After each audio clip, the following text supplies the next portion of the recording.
I'm from Smart Energy GB. We are the not-for-profit company appointed by government within the licence conditions of the energy suppliers to engage consumers with Britain's smart meter rollout, which is already underway and is accelerating this year. So we're looking in this session at energy storage, in particular in context of the National Needs Assessment that the ICE produced earlier this year, which along with the National Infrastructure Commission's report on smart power identified storage as one of the absolute pillars of transformation in energy alongside smart technology and also interconnection. And I think the relationship between innovation in storage and how consumers are starting to use storage, particularly in their homes, I think interacts very closely with the smart revolution. And I'd like to talk a little bit about how important I think the consumer engagement that the smart revolution brings about is to creating the newly engaged consumers, storing and producing energy as well as using it. Because this revolution in energy technology, underpinned by storage and demand-side response and smart tech, will only be a revolution if it's also a revolution in energy behaviour. So I'll go on to talk a little bit about that as well. So for those of you who are not familiar with the smart meter rollout in detail, we are getting an upgrade that's affecting every household. So every household will be offered a free upgrade to a smart meter to be installed by the energy supplier by the end of 2020. And it is long overdue. It is an infrastructure upgrade. It's the part of our energy infrastructure which is in our homes, but it's not a gadget. It is a part of the way we as a nation manage and use our energy. And the way we're currently doing it hasn't really changed very much since the 1880s. Analog technology, dials that are in a language that consumers don't understand. That's led to historically low levels of switching, although that is now starting to change with more and more people shopping around for their energy. Although in energy we still do talk about switching and not about shopping around. It's sort of still a unique industry, perhaps alongside banking, where consumers aren't, as we do for our milk or for any other commodity, shopping around, and I think smart meters are a step towards that. So 60% of people currently don't recall switching their supplier. And the historical issues around trust, I think, exacerbated by analog technology that we've seen in this industry. The most vulnerable consumers using prepayment meters really have fallen very far behind the digitisation in every other part of our life. In phones, mobile phones, we can just choose a pay-as-you-go tariff without having to get a particular device and have that installed by a service provider, let alone having to pay higher prices for a more inconvenient service. So it's long overdue. Part of this upgrade is not just the meter, but it's also the deployment of energy storage. So energy storage, as Toby has described, being deployed for testing and demonstration right throughout the transport distribution system, over 30 projects, as we know, already underway. And we're starting to see domestic behind-the-meter storage, storage for large energy users, also increasing, but where smart meters are really going to lead to an increase in the use of storage is in home storage. So, what has happened so far? Well, we've had 5 million meters have now been installed across the country. That means nearly 50 million to go, to be installed in every home and small business. And the people who've already had their upgrade are using them, are already starting to change their energy behaviour. 8 in 10 people already taking steps to use less energy when they have a smart meter installed. And a similar proportion, 8 in 10, saying they would recommend their smart meter to others, to friends and family. And that's a very, very high level of approval and recommendation. We've got active recommendation of a new technology, very high levels for a whole new category of device. They're not just about saving money in the home. They can be, for people on very low incomes, about spending more, because we've spoken to many consumers on very low incomes using less energy than actually they need to keep their house healthy and warm and be able to cook exactly as they would want to, because at the moment relying on estimated bills, as we have to in analogue, means even for families who are religiously sending in their meter readings, they don't know what's going to be in the bill which lands on the mat. So it's also about an appropriate level of energy use, but for most people that means using less energy. They provide a platform, of course, as we know, for a connected home, and therefore for deploying storage within the home and other microgeneration technologies. They're the platform for price signals via demand-side response and new kinds of tariffs based on the time of day. And we know that consumers are receptive and ready for these kinds of tariffs. Back in 2014, before the Smart Meter Consumer Engagement Programme had even started, Smart Energy GB asked consumers whether they would be interested in dynamic time of use tariffs where elements of their home infrastructure like their heating or their freezers could be turned on and off in response to price signals. And 1 in 3 people, even back in 2014, said they would be interested in a tariff which involved them giving over an element of control, if you like, to receive lower prices. So we know that smart meters are going to transform the experience of buying and using energy. This is a complex rollout. It is one of the biggest infrastructure upgrades that this government is responsible for, and it involves not just us as the consumer engagement body, but also every single energy supplier, every single network provider, and every single home and micro business. So our role in the Purple is to tell people about smart meters, help them make the decision to get their upgrade, tell them where to get one. We then work with the energy suppliers whose responsibility is in the blue circles to contact consumers about the installation and install the smart meter. And then after the installation in the orange, there's a sort of joint responsibility between us and the energy suppliers to make sure that people are empowered to bring about behaviour change within their own home. So consumer engagement is as critical as the installation of the smart meter to make sure this digitisation helps the energy market move as it is moving, as digitisation has had the same impact in other markets from being a commodity-based model to a service industry.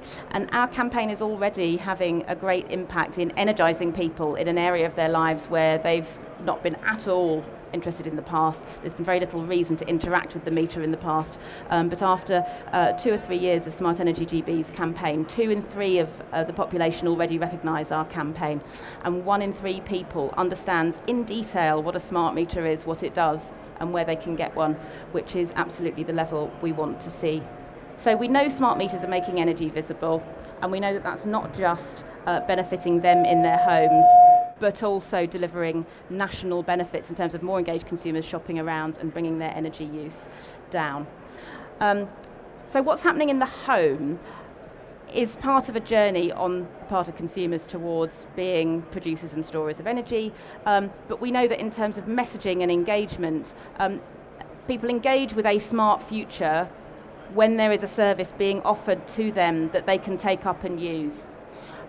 So the questions, the very common sense questions about whether consumers will be willing to share their data with energy suppliers, for example. What we know from other markets like smartphones and Google Maps is that people will share data when given assurances about the security and privacy controls surrounding it, and when there is a service being offered to them in that moment that they know they will benefit from.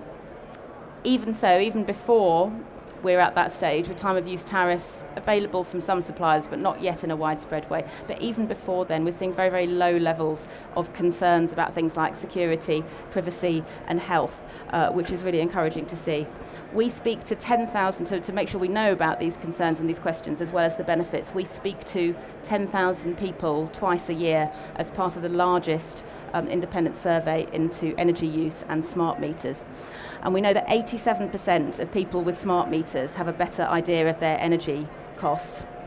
And as well as the 8 in 10 taking steps to reduce their energy use, the number of those steps increases over time. So we know that people who have had their smart meters for longer are taking more steps to use less energy, and that behaviour is becoming more habitual. So it starts with using technology that is already in your home in a different way, turning off lights, filling the kettle only halfway, that kind of thing, and then moves on over time to choices around smarter appliances and more fundamental changes in the way we're using energy. When we're talking about a smarter future, I think it is also very important not to leave anyone behind, particularly vulnerable consumers, and we have a particular objective for people in fuel poverty. And there I think it's about talking about appropriate energy use, not just the lowest possible energy use. And when we're talking about a smart future, which can sometimes sound only for the early adopters, talk about how smart meter data can help people in all areas of their lives, including, for example, health and social care. There are all kinds of innovations that this data could be used for with the consumer's permission. For example, to know if your elderly parents or grandparents hadn't switched their kettle on at 8:30 in the morning, as they usually do, with their permission, you could be able to see that. Or use of the data by trusted bodies such as local authorities or national charities such as Citizens Advice, who can much better target fuel poverty advice and support when they are able not just to rely on people hand raising for that support, but to identify with data where they can be best deployed. And we've already seen local authorities such as Bristol, for example, Liverpool and others, looking at how smart energy data can be part of a smarter city infrastructure. So on behaviour change, we've published a white paper looking at how smart can lead to fundamental behaviour change in energy, because this is the long-term goal and legacy of the smart meter programme. So we're applying the very latest thinking in behavioural science to the smart meter rollout.